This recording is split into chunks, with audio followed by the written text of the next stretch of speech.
is saying this word pressure, we are unable to understand. So as a child psychologist, I did my PhD in mindfulness, which and when I was doing PhD, I was working with children who were having stress, inattention, with school students. And I noticed that, sometimes these words we are not able to apprehend the meaning, what exactly child wants to say. That's why, when I am working with the school, we are trying to, help students give vocabulary, emotional vocabulary, because they know these words, but they don't know how to express themselves, how to label these emotions.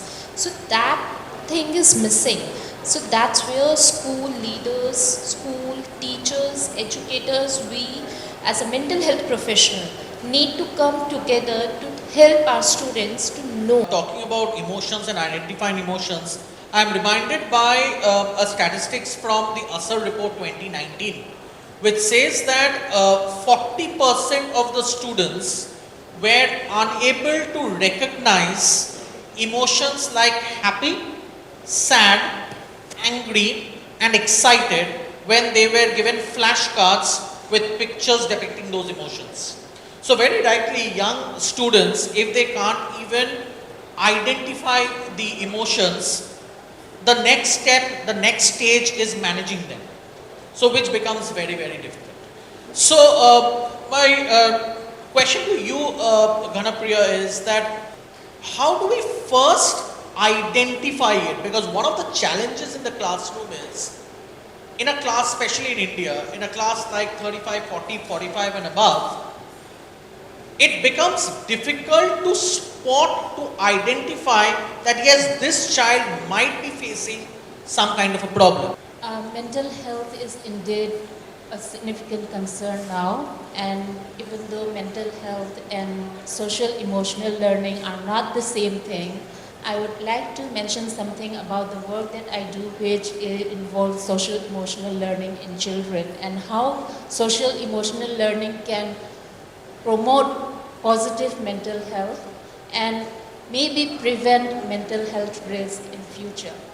So persona education is a social emotional learning platform that helps navigate young children to understand about the life skills and help them in their journey.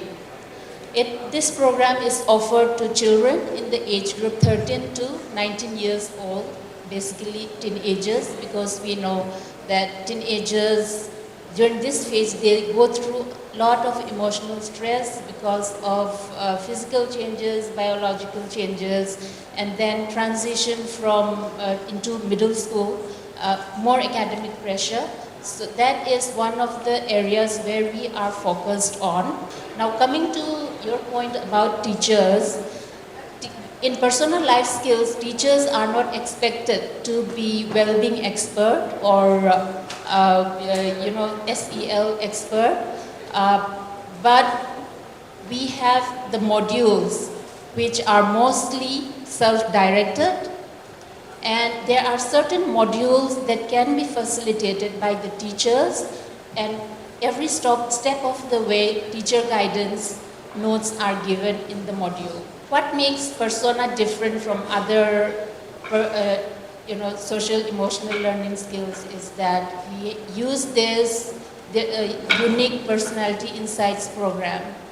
According to persona life skills, by understanding your personality, you will be in a better position, or you will be equipped to adapt to any situations in the way you think, behave and communicate. Thank you. Thank you very much. Very interesting what you said is personal life skills, the framework is for students of ages 13 to 19, between 13 to 19. And you did mention a couple of important reasons for that, because we all know biologically, obviously, that's the hormonal changes start happening, and we have a lot of peer pressure as well. So as my question to you, Dr. Soamya, is there a right age to cater to this mental well-being, or let's say, strengthening the social and emotional learning of an individual? So, as early as possible, at very right beginning. When child is born, we take care, like at the 6 months, semi-solid diet has to be start, and then nutrition, the child. Very early stage, we become as a parent aware. We are taking care of the physical health, and why not then mental health? Why we have to wait till the adolescent age? If we look at the India population also, 13 to 14% of the population falls under the category of 0 to 6 years. And then 30% of the population is 0 to 14 years. And then mental health disorders or illnesses, if I say word, that also, you will see, we are, as a practitioner, we have seen children are able to, manifest symptoms before the age of 14 years. So that's, very important to start as early as possible. So play school, preschool, it's the right time to begin with, to sow the seeds of, social emotional skill, help them to identify emotion, manage emotion, even to cultivate the skill of empathy. But I'm just curious to ask one question to Ghanapriya is, again, international research says that students from typically East Asian and South Asian countries are more stressful as compared to other countries of the world. So, from your experience, what could be the probable reasons? And if you can also throw some light, which countries are doing well and what are they doing? And what we can basically do more? Okay, Arijit, one of the reasons that I think could be because of the overemphasis on academics and less on developing social emotional skills in children. Another reason could be high stakes exams and tests. Like for example, I learned that they have public exams at in 6th class. And there is so much of pressure on the children because they are tagged into 3 brackets, the children, depending on the results in 6th class. So one is best, average and poor. Obviously, no children would want to be in the poor category. So the parents give lots of pressure so that children excel in their studies and they are not placed in the poor category.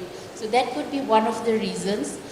Coming to your other question, I think I don't want to say that one country is doing better than the other country because you can just look and select some schools that may be doing in that particular region. It's not region-wise.